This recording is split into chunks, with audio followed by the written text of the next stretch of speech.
Okay, I thought no better time to do a podcast than when I'm in the training facility and in the daycare with all the dogs and Martin. So I've been talking to Martin about doing a podcast for a while now and talking about dogs and what he's learned, his experience, so forth. Good time now because Martin's leaving in a few months' time. So I think it's a good chance to have a chat about experiences he's gained, what he's enjoyed about it, working in the daycare, a few different questions like this, and we'll go back and forth. I'm just going to flip the camera back and forth. I'm not going to edit it, so it's a bit of an on-the-fly podcast as we go. So I will turn it to me and Martin and chat this way and then put it on me as well and ask him a few questions as we go. Yep. So this is Martin, farmer. Hello. How long are you working for me now, Martin? 2 years. About 2 years. A bit over 2 years. So Martin was wanting experience to be a dog trainer, learn to be, and basically kept ringing and knocking on the door, and eventually I gave him a job. Come with little to really no experience dog training formally, has learned on the job. So we'll just to have a chat about, and we'll start with, I want you to tell people out there what you think is the best way to learn about dogs. Not dog training, where you've learned the most about dogs. Definitely working at the daycare. In this environment, exactly. Just being around them, yeah? Yeah, like, and if you really focus in on them, like, you can just come here and just be blasé and whatever. Yeah, we were just talking about that. You can just do your job, clean and you can pay watch them. attention to all their behaviours, and yeah, you can really notice how they work stuff out, and when, body language when wise. something's about to kick off and you can stop it before it does. Yeah, for sure. Yeah, that's my dog, Nash. So learning about dogs is being around dogs. I don't believe you learn much about dogs in a classroom. You're going to learn a little bit on paper, but in theory, being around these guys and girls is what teaches you the most how to interact with them the proper way, I believe. Now, in the dog training world now, there's like sort of one side of the fence you're got to be on, one or the other, which is what we call balanced dog training or positive only. And it comes up all the time and we're always talking about it. And a question I'd ask Martin now is that, do you think working in a daycare, and I said to you, you are only allowed to use positive only, no reprimands, no nothing, positive food, redirect, all that. Do you think we could have stopped or avoided the fights and potential problems we've had at a daycare? No, we would have been closed down. Remember, we would have been closed down, But so when I say, I mean, no deep voice, no reprimanding. No way. You know, positive. Even when you get a bit of tension and you just use your body just to push them, separate them like that, that's class is not positive. That's class is not, you know, in a real sense. So we're always talking about this and sort of debating about it because it comes up all the time and it's a very constant battle online. Trainers like myself and now Martin, because he's classed as the same, balanced, which is silly that we have labels, but we do. And which is unfortunate. We were just talking about it, saying that you now literally have to make a choice. What side of the fence are you on? Are you a positive or are you balanced? Because you sort of can't be on both. You don't get accepted by both. To the point where recently I was training dogs for just over 2 years, helping people with assistance and service dogs for a company called Mind Dog in Australia. And now they have dropped me as one of their trainers because I am not positive only, force free. I'm not affiliated with the training society they recommend. I speak in a deep voice. Yes, on their handout, you are not allowed to speak in a deep voice. It's written, this is not a lie. You're not allowed to do tight circles with the dogs. You have to be positive only, and you even have to be vouched for. If you don't fit a certain certification, you have to be vouched for by someone else that you are positive only. And it's craziness. The dog training world has gone mad with this attitude, this ideology, this almost like cult-like thinking, because, you know, when you talk about correcting dogs, I think it's very linear. We can correct a dog in a very gentle way. It could be just a little no and put them in a sit, or it could be quite physical. Depends on the situation. But when you're dealing with dogs like Jack here, what does Jack weigh, do we think? At least 50 kilos, 45? Yeah, a good 50, a big bauble. Beautiful dog. If this dog chose to go off now and attack another dog over here, what chance do you think we've got of redirecting Jack with a biscuit and getting him away? And when he really fires up, He's got a good food drive, but you've got to be on him. There's a threshold with it where a dog, they close down, their ears fold back, and they just, I'm in this dog, and we're not going to use it. So we would have to grab him by the collar, and we'd have to pull him away, and that'd be classed as some form of punishment, but it's not a punishment. It's stopping this dog being killed. So it's craziness to expect that we can't use any theory like that, any methods like that, at the expense of having another dog die because we want to use positive training only. It's just ridiculous. Nice P-Jack on camera. It's craziness. And look, I get a lot of people coming to me after trying that method of training, and it just has too many deficiencies for Well, them. even me. I was And Martin come and he had a German Shepherd who was very reactive and tried to go down that route of using that theory of training and really didn't get much result at all. So Martin is now classed as that positive only. So a little bit about your experience with your dog. What did you have, a German Shepherd, yeah? Yeah, and well, I mean, knowing what I know now, he wasn't that reactive. It was just frustration, reactivity, and yeah, just I had someone come around and they were positive only, and we just worked in the backyard, in my own backyard. So that's the first thing, as you'd know now. Yeah, and it was not just a one lesson either. It was like a 6 lesson, whatever, if you needed more, like slow, which, I mean, obviously at uni I didn't have the time for or the money to pay out all that money. And yeah, it was... I'll quickly jump in there on that point. We talked about it yesterday. We, as trainers, we don't say, I'm not saying using a positive method will never work, but a big thing Martin said there is the time factor. It might work in the long run, maybe. To be honest, in a highly reactive dog, it doesn't work. It just doesn't. And I'm not talking low, I'm talking an extremely reactive dog trying to redirect with a biscuit. If they don't have a food drive, they shut down, they don't want it. However, some levels of reactivity, maybe over 6 months, starting at a threshold and building and building and building, maybe you'll get to a point. But like Martin was just saying then, there's the time management of it. There's the money to do that. You know, we don't have the time. We want that quicker way to get a better result. And yeah, so yeah, I tried it with him and then obviously learnt what I did in the backyard.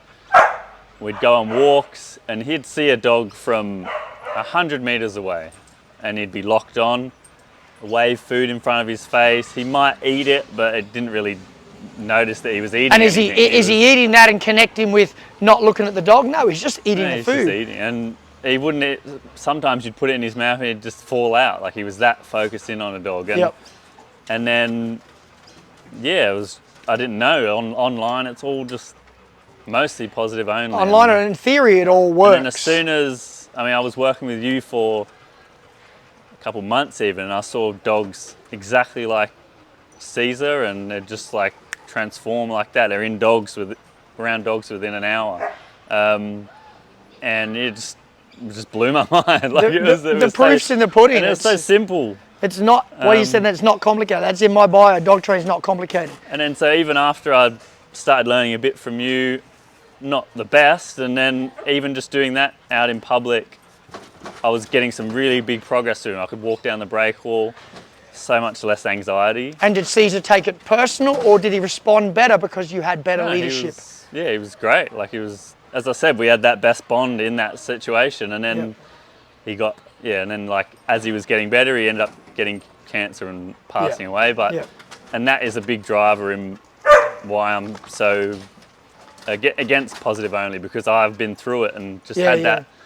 It was 5 years where it could have been all that anxiety could have been out, and I could have taken him out in public, and instead of 5 leaving years him sort at of home, missed. Exactly. And look, we know that there's people, and I know there's people that'll watch us now and go,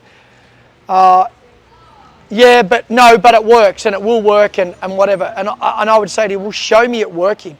All I see is people with this working is very low level, and it's at a distance, and if a trainer's telling you to redirect, scatter food and do all this. I need you to understand out there that dogs, they don't take it personal if you do it the right way. Yes, if I went up to one of these dogs right now and corrected one of these dogs for nothing, they're surely going to get anxiety. They're going to be going, what is going on? Why am I in trouble? But if one of these dogs now tries to attack a dog, and I walk up and I correct them and I say no and I sit them and I pull them away, and I time that well and I mark that behavior, they understand 100% what that's for, and then they learn not to do it. It comes down to desire and consequence. And what I mean by that is your desire is like here, and then if I had my third hand, I'd have another hand here. Desire and consequence. And if the consequence is below the desire, when it comes to behaviors like aggression, you are not going to stop it. Food has this element of control and it will work in certain environments. But you need to understand where it works and where it doesn't work, because otherwise you're going to get yourself in trouble. It's very important to understand that you don't sort of blur the lines between reality and make-believe. In other words, when I ring someone, I talk to them and they go, how good's your dog obedience? And they go, oh, it's really good. I firstly go, is that in the backyard or is it in the real world? And they go, it's in the backyard. I'm not interested.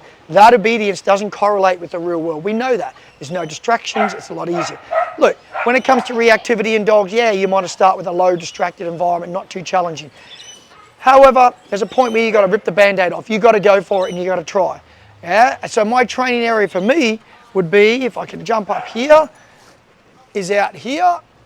And this is where I do a lot of my training. I'll have a dog in here and I walk a dog in from here and we work on a little bit of a threshold and bring them together.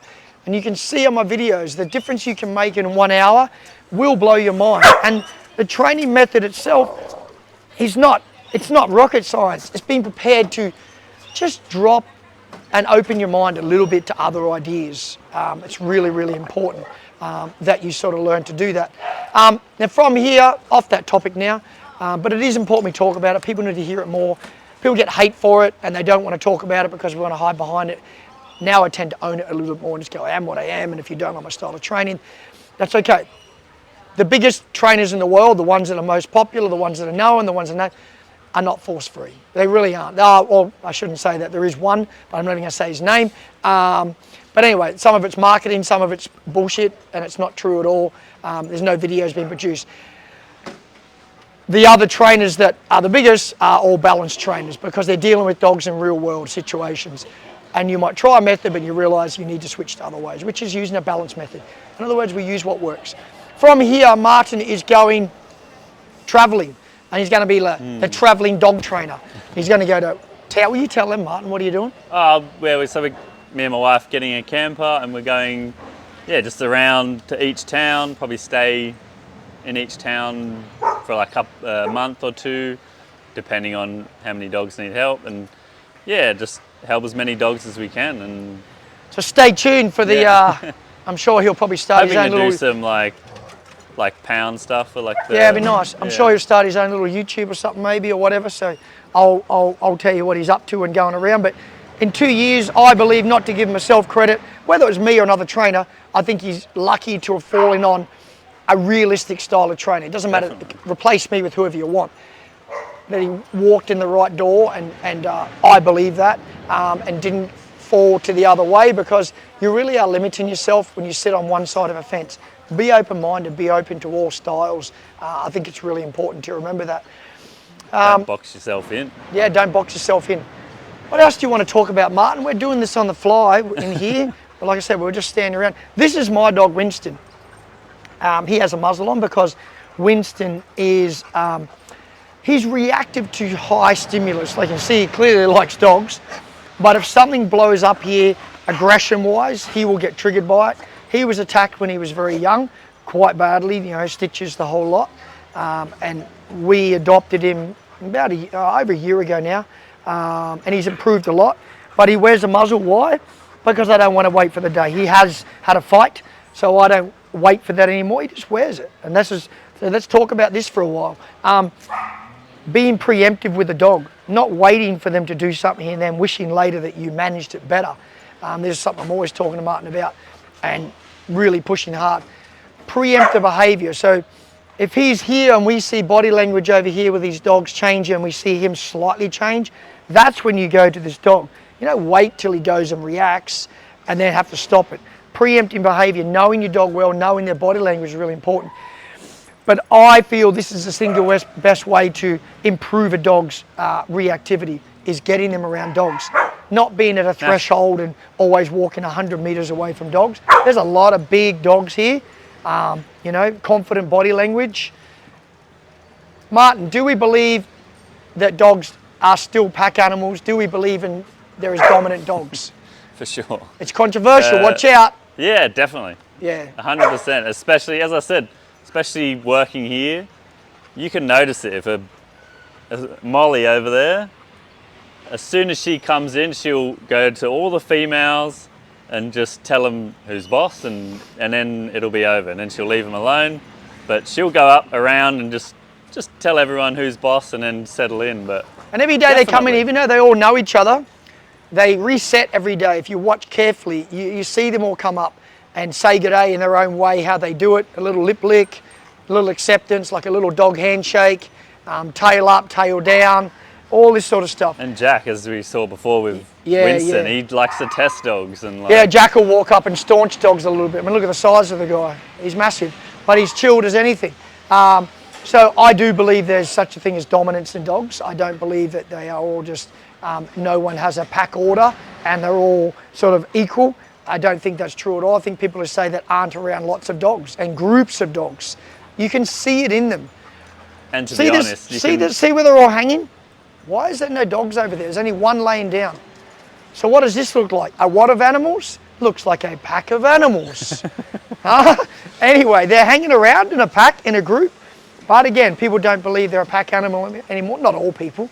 A lot of people don't believe they are because they're not linked to their ancestors and blah, blah, blah. A lot of different reasons for that. But I still think they're very instinctively pack animal. Like in other words, I think if you put 10 dogs that hadn't met each other in a 5 kilometre radius, I think within a couple of hours they'll all be hanging out together. Gravitate. I think they'll be gravitating together. I don't think they'd see each other and run the other way. I think they would all hang out together. Now, I'm no animal qualified behaviouralist and all this sort of stuff. This is only what I think and what I've learned over the years. But I think that would identify them as a pack animal, a group animal, whatever you want to call it. They like to hang out together as a group, which can be interpreted as a pack. However, maybe I'm wrong. It's just what I think from what I notice of dogs. So, well, I was just going to whatever you want to say. This is whatever we're doing. Yeah, I was just going to add on. You can tell even who is in the yard with each dog. Like, say, if you've got a good, strong person who's on top of the dogs, all the dogs will just settle and calm down. That's a good point. Well, you just talked about it, didn't you? I said to Martin, blasé and you're not on top of the dogs, they just they get rowdy and they do what they want. So what would you interpret that as? Like words, what would you say that means? They see you as and they see you as what? A leader. Yeah. That is, you could exchange the word leader for they see you as dominant. They see you as above them. They see you as their boss. Whatever word you want to put in there, they see you as that. And Martin's 100%, right. You can tell it. If I go from this yard to that yard, the dogs are completely different in there than in here. I just talked about that before with Martin. I said to him, when he's in here, especially with Jack, the big bauble, is that whoever's in here has to operate like he does, watching the dogs, not letting them build. Dogs are very clever at noticing who is in the yard and how much of a boss they are. And if they're not, they'll be different dogs. So again, for my lack of official certification, I interpret that as dogs acknowledging leadership, which is, like I said, dominant, maybe not called dominant, but it is definitely a form of leadership, which is them respecting you as the top of their what? Their pack, their group, a group of animals, however you want to interpret it. I was going to say, it doesn't even just account for breaking up fights or whatever, rowdiness. Barking, as soon as if you got dogs barking in that section, I'll walk in and they quieten down because they know that I'm going to get to them and tell them off. 100%. And last thing I just thought to talk about is certifications. How important do we think they are? You've done what did you do, an animal, what did you do? It was an animal studies. Yeah, okay. Yeah. So it was a step in towards, stuff, But what you learn, wish I just got that on video, a little bit of authority over another dog. What you learn on the job training, in other words, being around dogs, is not even compared to what you can learn in a classroom. See Molly in the corner there?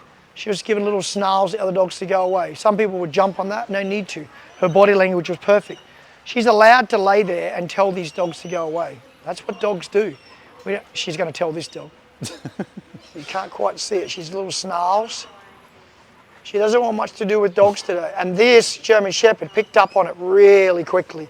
Saw the little the little teeth being exposed. Hey, Molly. Good guess. See if she does anymore. But anyway, it was a nice little body language display by Molly there, telling dogs to go away, which is completely acceptable in my book. She might do it again here. Oh, you can't quite see it. Very little snarls, only little ones. Yeah. Okay, so that was good. Anything else? Did you say you wanted to talk about accreditation? Oh yeah, I didn't even talk about it really. I talked a little bit about it, yeah. Look, learning the classroom learning certificate, I think you can learn a lot. Animal husbandry, things like that, and caring for a dog, absolutely. But when it comes to dog training and handling, reactive dogs, you can't. You can't. I just said to Martin then, I just paid for an online tackling reactivity program as just a thing to look at and see what these people are teaching. It's $50. It's complete garbage. It's all written down, it's all it's all typing, reading. I want to see videos of these trainers with dogs that are reactive, training them on the job live to making them non-reactive. You can type things all day. You can say this works. You can say 1 + 1 = 2, and you can write it all down, but I want to see you do it. I want to see you change a dog from reactive to non-reactive on video. Don't just talk about things, produce it rather than just talking. It's very hard to have credibility when you're not actually showing footage of it. However, people don't show footage of it because they know deficiencies in that training.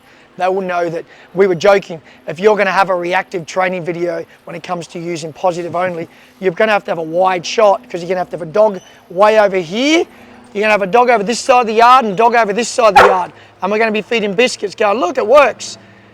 But when they get closer, there's food, the power of this food is probably going to fail them. So you're probably not going to see those videos. I would like to see them. I hear a lot of trainers claiming that they can manage, fix, high-level reactive dogs by using positive-only training with no corrections, no force, no nothing. But I'm yet to see, these two arguing about, yet to see the video live. I don't want to see before and after. I want to see it in action in the training. Anyway, I don't like to go like this and dig at it, but I just get frustrated because I get harassed all the time and I get told this, so I feel it's only fair to express how I feel about it, because I know what works. Detriment to the dogs. It is a detriment to the dog. Like Marty said before, you said something about, and we've said before, people not liking someone correcting a dog to not chase a car. Yeah. What would you rather, the dog being killed by hitting the car or being corrected, being told off, hey, don't do that, because if you do, you're going to hit the car and you're going to die? Is it more important that we don't use any level of correction verbally or physically because we are so married to an idea of being force-free, or is it more important to save a dog's life and not let it chase a car? I think it's more important not to chase the car. So anyway, that's it in a nutshell, really. You've got to ask yourself, you may have those ideas, but you've got to say to yourself, is the end result more important? Now, we're not talking about being cruel to dogs here. We're talking about managing and helping. 6 sessions done in the last 3 days, and the amount of people I've had leave here and go, my dog's a different dog in 1 hour, it blows my mind all the time. And these people yesterday had a dog that can never go near people, and I had to use compulsion. I had to use the lead and pull the dog towards me. The session, I wish I video, it was a lovely German couple, and they said the dog's never been with another person. No one else has ever held the lead. Because every time they've gone to hold it, the dog's gone barking at them. Within 10 minutes, I was near the dog, and then during the session, the dog met 7 new people, handshake, walk up, hug, do the whole lot with no reactivity in 1 hour, with not a biscuit, not a treat. Using compulsion, also working the dog, getting past fears, going, hey, I'm not a scary person, come to me. If you let a dog make a choice to not be stressed ever in its life, it's going to hide behind your feet all your life. If you're someone who's had trauma in your life, there's going to be a point where your therapist is probably going to say, you need to confront that trauma. You need to revisit where the bad thing happened to try and move through it in time. And that is using a form of sort of compulsion. Your therapist telling you, I need you to do this to get better. They're not going to say, go and hide in your bedroom and just stay away from the world. They're going to ask you to confront your problem. This is how I deal with a lot of fear-based reactive dogs. I'm not going to let them hide over there under Martin's legs. I'm going to grab the dog within reason, but I'm going to guide it towards me and I'm going to touch the dog. And I'm going to teach it that I'm not a scary guy. There's nothing to be worried about. And then the more you do that, the more they start to realize, oh, what was I so worried about? I don't need to be scared of this guy. He's not going to hurt me. And then you repeat and you repeat and you repeat, and they start to realize that the world isn't that bad after all. Other people are nice, and then they start to relax, and within 1 hour, this dog was a different dog. Hopefully they follow me on YouTube and they jump on this and make a comment. I'll send it to them, and they will tell you the truth. That is exactly what happened. So please be open-minded. Don't be too committed to one idea. A little bit open-minded, and you might be surprised where you get to. Anything else, Martin? No, I think the majority of people know this, especially dogs that have reactive dogs and have tried. But yeah, we're just trying to help dogs. Trying to help dogs, and it's not personal. It's really trying to get to the crux of the problem and just deal with it in the right way quickly and move on to the next dog. So anyway, stay tuned. This guy will be traveling, doing his dog training around the place. Thanks for joining me for all the video and podcast and whatever we're doing. You know where this is. If you liked it, saw it on YouTube, give us a follow, subscribe, all that stuff. Or not, because 90% of you don't. I know the analytics. 90% of you watch this, watch my videos, and don't subscribe. And guess what? It's a little rude. Hit subscribe or don't watch. And I mean that. Come on, it's not hard. If I watch someone's video any longer than probably a couple of minutes and I learn something, I give a subscribe. And I'm like, hey, they've made that content. I've got to show appreciation for it. Do the right thing. See you soon. Bye. Bye. See you later, guys. Bye.